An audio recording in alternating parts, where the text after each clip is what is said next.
ये कह रहे हैं कि मेरे गुरु संत रामपाल जी महाराज ही 13वां पंथ सही है, बाकी सब नकली हैं, 12 पंथ हैं। पहले तो आपको यही नहीं पता कि 12वां पंथ है कौन सा।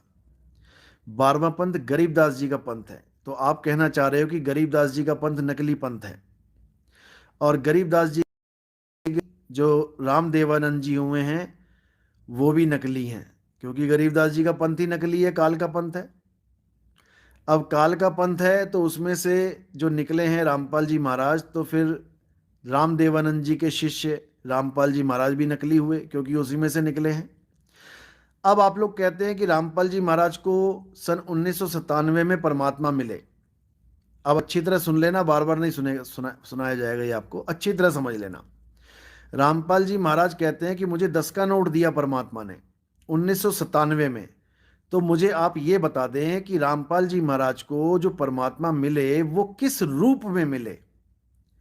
क्या वो उनके गुरु के रूप में मिले, यानी रामदेवानंद जी महाराज के रूप में मिले, या वो परमात्मा अपने असली कबीर स्वरूप में मिले, जो कबीर साहब का जो आप फोटो देखते हो वैसे मिले, वो रामपाल जी महाराज के रूप में उनको खुद मिले। क्योंकि आपको ये बताया गया है कि परमात्मा रामपाल जी महाराज के रूप में आएंगे, मिलेंगे आपको गुरु के रूप में। तो मुझे ये बता दो कि जब आपके गुरु जी को मिले तो किस रूप में मिले। जिंदा बाबा के रूप में आपने लिखा कि जिंदा बाबा के रूप में मिले, तो जिंदा बाबा का रूप आपको नहीं मिल सकता। जब आपके गुरु ने उस रूप को पहचान लिया कि हाँ ये जिंदा बाबा हैं और ये मेरे गुरु जी से भी मैच नहीं कर रहे हैं, समझ लो मेरी बात। अगर रामपाल जी महाराज को उनके गुरु रामानंद जी के रूप में मिलते तो रामपाल जी महाराज 1 मिनट में पहचान जाते कि हाँ ये परमात्मा है, मेरे गुरु हैं। लेकिन जिंदा बाबा के रूप में मिले, इसलिए उनका रूप हो गया तीसरा। पहला रूप गुरु रूप रामदेवानंद जी का, वो नहीं मिला। दूसरा रूप रामपाल जी महाराज का खुद, वो भी नहीं आया। तीसरा रूप जो परमात्मा का अपना रूप है, वो भी नहीं आया। अब ये आगे चौथा रूप, जिंदा बाबा का रूप। क्योंकि जिंदा बाबा का रूप थोड़ा अलग होता है, आपको भी पता है। यानी अब टोटल 4 रूप हो गए। एक स्वामी रामदेवानंद जी महाराज का, एक रामपाल जी महाराज का, एक परमात्मा का अपना, और एक हो गया जिंदा बाबा का। अब आपको अब आपको बताया गया है कि गुरु रूप में मिलेंगे। जब रामपाल जी महाराज जी को गुरु रूप में नहीं मिले, वो जिंदा बाबा के रूप में मिले, तो फिर आपको गुरु रूप में क्यों मिलेंगे? क्या पता आपको भी जिंदा रूप में मिल जाए।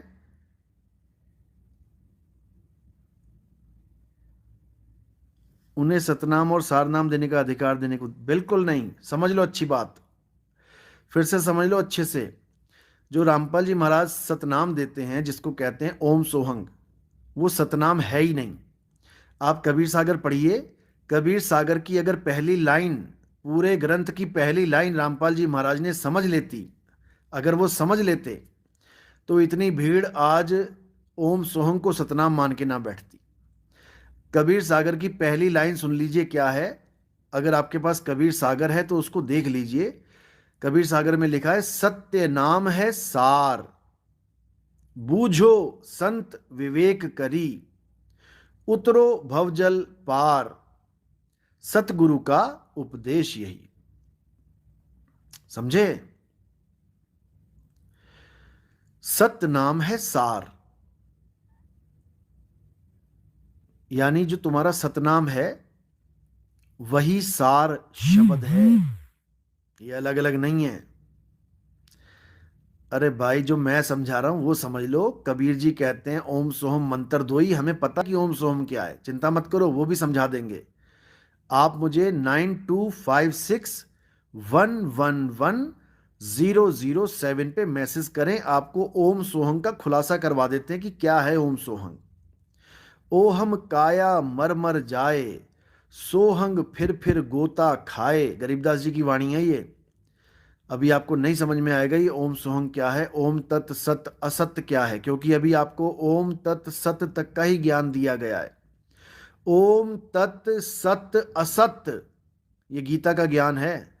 ये भेदी गुरु खोलता है। ये भेदी गुरु ना हो ना, मंत्र जाप वाला गुरु हो, जपी तपी हो, वो नहीं खोल पाते इसको। वो इसको जपाने में लग जाते हैं, जबकि कोड है, ये भेद है, इसको खोला जाता है। फिर समझ लो नंबर मेरा 9256111007। इस नंबर पे आप व्हाट्सएप कर दें, मुझे अपना नाम लिख के भेज दें। क्या नाम है? संत@प्यारे, यही लिख के भेज दें आप केवल। मैं आपको वो अनमोल सत्संग दे दूंगा, आप उसको सुने और आपका कल्याण हो जाएगा। अब समझ लो कबीर साहब क्या कह रहे हैं। गीता अध्याय 15 के 16-17 में, बिल्कुल सही बात है। अब समझ लो अच्छे से। जो आप देखो, आप सवाल पे सवाल दाग रहे हो, उससे कोई नहीं है। जवाब तो मैं दे दूंगा, लेकिन खिचड़ी बन जाएगी आपके दिमाग में। गीता के अध्याय 15 में जो 16-17 में है, 3 प्रकार के पुरुष, वो भी समझ लो क्या है। क्षर पुरुष क्या है, अक्षर पुरुष क्या है, और उत्तम पुरुष क्या है, क्योंकि ये बताने वाला आपको बार बार नहीं मिलेगा। अब आप गीता के अध्याय जो आपने बताया है उसको देखो।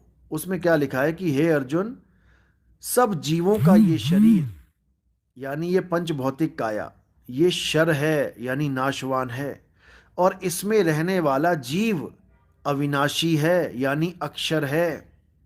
जो आपको समझाया गया ना कि 21 ब्रह्मांड का मालिक क्षर पुरुष है और 7 संख ब्रह्मांड का मालिक अक्षर पुरुष है, ये वो नहीं है गीता में जो बताया जा रहा है। यहां पर गीता में शरीर और जीव की बात की जा रही है। शरीर नाशवान है यानी क्षर पुरुष नाशवान है, और तुम्हारा जो जीव है वो अविनाशी है, जिसको जीवात्मा कहते हैं।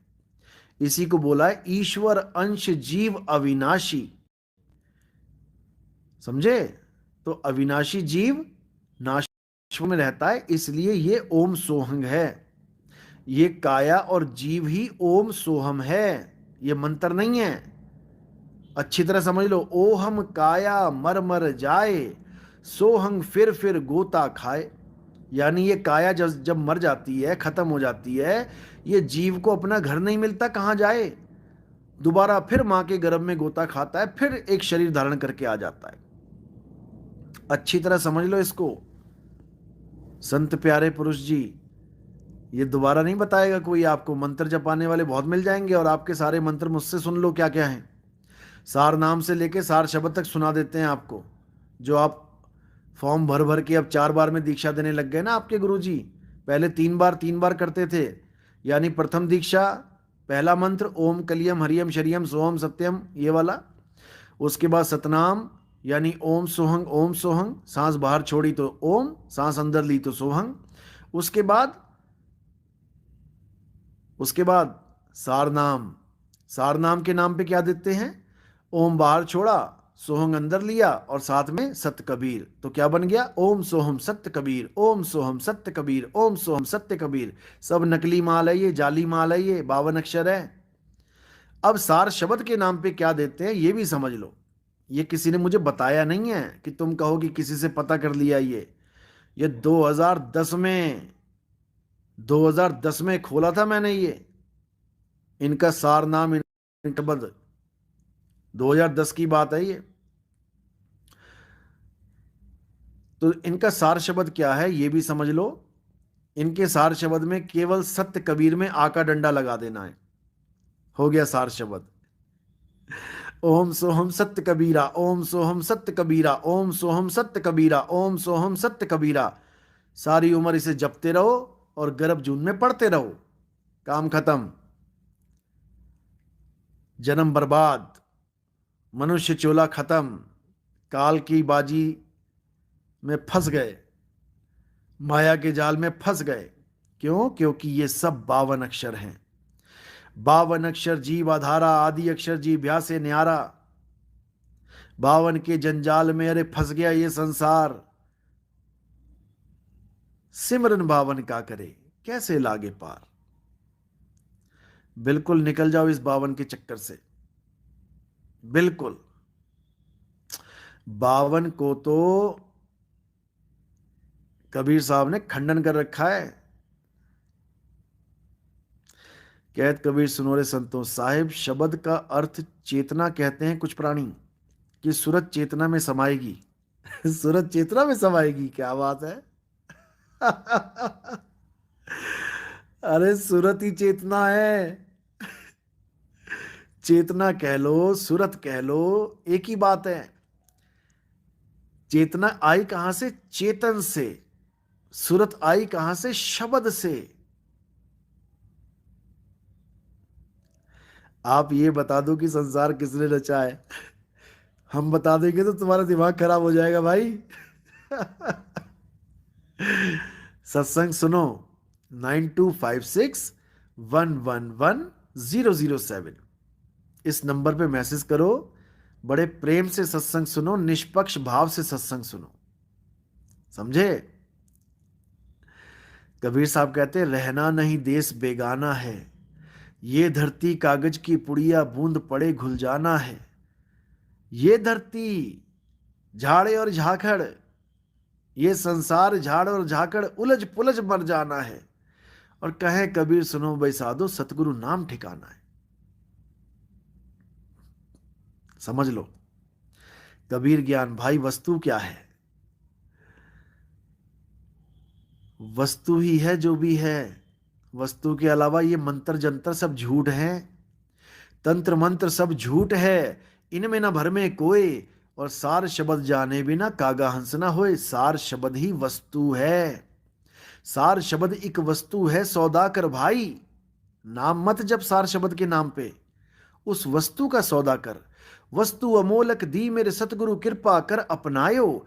पायो मैं नाम रतन धन पायो, रतन के नाम नहीं जपने हैं, नाम रतन ही नाम वस्तु है। अरे वस्तु कहीं ढूंढे कहीं कैसे लागे हाथ, और गुपत वस्तु जब मिले भेदी लीजे साथ।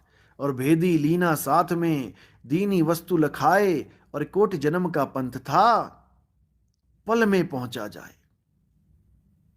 ये समझ लो, करोड़ों जन्म का पंथ था, करोड़ों जन्म का।